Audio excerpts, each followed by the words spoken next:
Hi guys, আসসালামু আলাইকুম। কেমন আছেন সবাই? আশা করি সবাই ভালো আছেন। তো নিত্যদিনের মতো আজকে আবারও নতুন একটি ব্লগ ভিডিও নিয়ে আপনাদের সামনে হাজির হয়েছি। বন্ধুরা, গত কয়দিন আগে আমি আর আমার খালাতো ভাই শামীম গিয়েছিলাম গাইবান্ধা শহরে। আর দিনটি ছিল শুক্রবার। তাই আমরা ভাবতেছিলাম জুমার নামাজ কোথায় পড়া যায়। তাই অনেক বলাবলি করতেছিল। তাই সামনেই একটা সুন্দর মসজিদ হয়েছে, অর্থাৎ এটি হচ্ছে গাইবান্ধা রেলওয়ে স্টেশন মসজিদ। দেখুন মসজিদটি কত বিশাল বড়।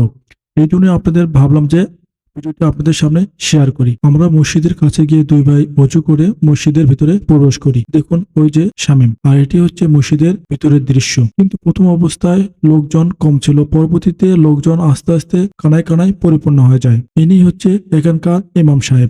আর ইমাম সাহেব খুব সুন্দরভাবে খুতবা পেশ করতেছিলেন। চলুন তাহলে ইমাম সাহেবের মুখ থেকে একটু খুতবা শুনে আসি।